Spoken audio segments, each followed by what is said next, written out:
Hello students, welcome back to English class. Hope you are doing the practice of verb daily. As I told you that if you will not practice, you would not be able to do the topic clearly. Previous video में हमने क्या करा, finite non finite पढ़ा है, main और auxiliary verb को पढ़ा है। फाइनाइट वर्ब जो सब्जेक्ट और टेंस के अकॉर्डिंग चेंज होती है, नॉन फाइनाइट वर्ब जो सब्जेक्ट और टेंस के अकॉर्डिंग चेंज नहीं होती हैं। Okay, non-finite gerund infinitive participle we have three forms, and finite we have two parts, main verb and auxiliary verb.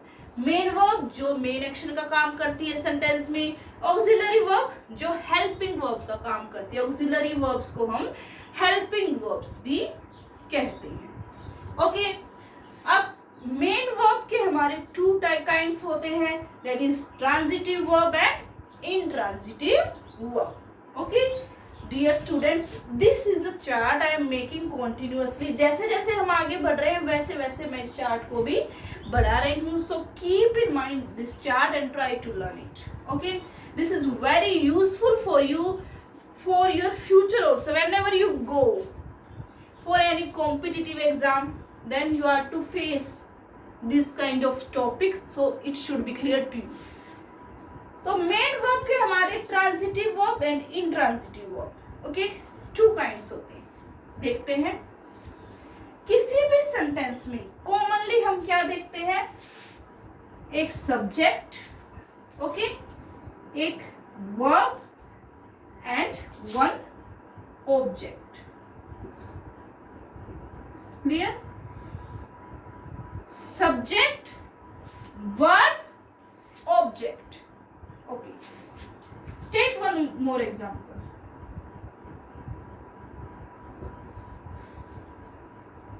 So in this sentence what do we have?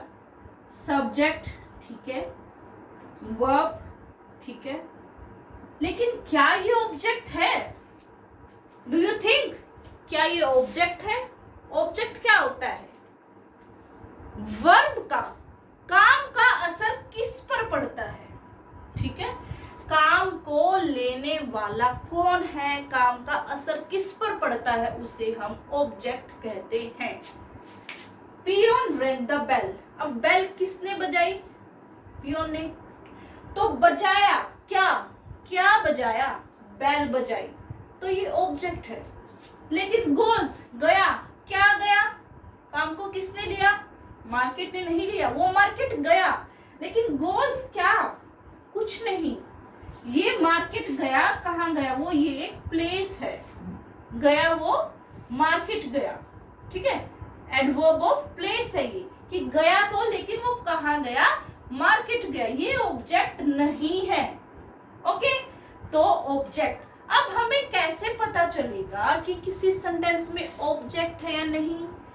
अगर verb के response में what and whom, dear student, little tough topic for you but it is must, पता होना चाहिए, ठीक है। तो object तब होता है जब हम वर्ब से ये क्वेश्चन करें कि क्या और किसे, किसको, ठीक है। अगर वर्ब से हम क्वेश्चन करें कि काम किया, क्या और whom में आंसर आ जाए तो उसे हम ऑब्जेक्ट कहते हैं, ठीक है।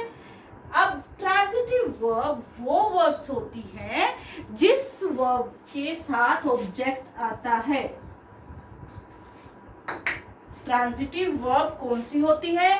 वो वर्ब जिसे ऑब्जेक्ट, जिस वर्ब को कंप्लीट करने के लिए हमें ऑब्जेक्ट की जरूरत पड़ती है, जिस वर्ब का असर ऑब्जेक्ट पर पड़ता है, जिस सेंटेंस में वर्ब के साथ ऑब्जेक्ट होता है, तो उस वर्ब को हम क्या कहते हैं?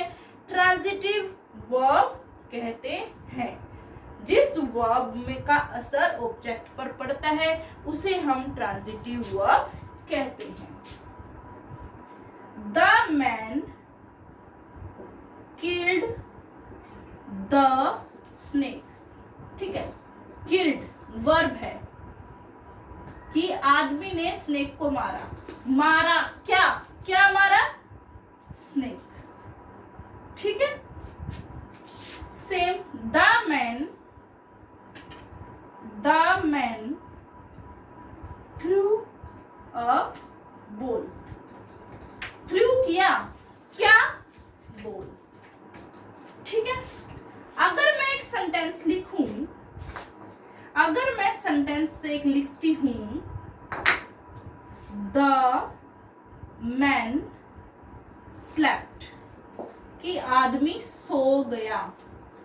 क्या किसी वर्ब के साथ ऑब्जेक्ट है? सो गया कौन, किसको, क्या. ठीक है.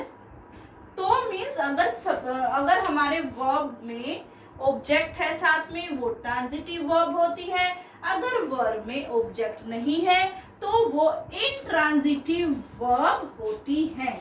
Take some more example of transitive verb. First, he moved the table. Move किया, क्या किया, टेबल, यानी कि ट्रांजिटिव वर्ब है. Okay. Take some more. he gave a book to Rohan. Okay. दिया, क्या दिया, बुक, ऑब्जेक्ट है. किसको दिया, रोहन को दिया. ओके. तो ये भी ऑब्जेक्ट है. तो हमारे सेंटेंस में दो ऑब्जेक्ट भी हो सकते हैं. Okay. Let's take some more example. So take some more example. The horse walked. Horse चला. Subject verb. क्या कोई ऑब्जेक्ट है? No. It is intransitive verb. She drew near me. लेकिन ड्रू, आई, लेकिन क्या, मेरे पास आई, लेकिन क्या, किसको, काम का असर किस पर हो रहा है, किसी पर नहीं. तो ऑब्जेक्ट नहीं है. This is verb, this is subject. So this is also intransitive verb. Okay, this is also intransitive verb. Next, the bell rang. The bell rang. Rang होने का असर किसी चीज पर पड़ा?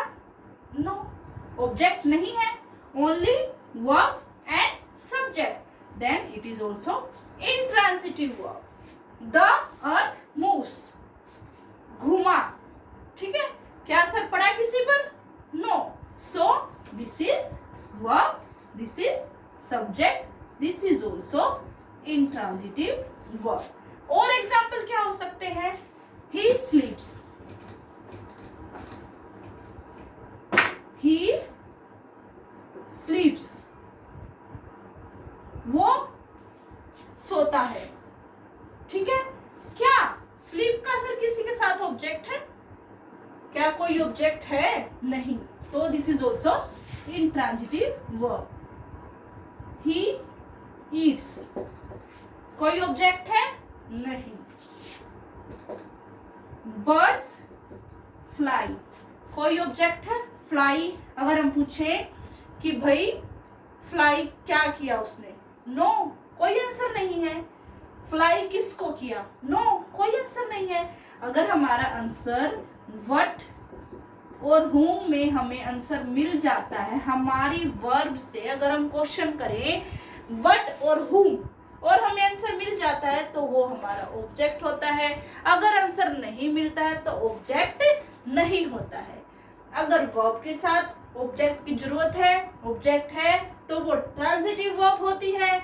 अगर वर्ब के साथ ऑब्जेक्ट नहीं है तो वो इंट्रांजिटिव वर्ब होती है.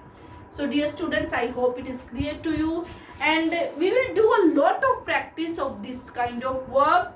Don't worry, we will do practice. Okay. If you have any doubt, you can ask me. Thank you.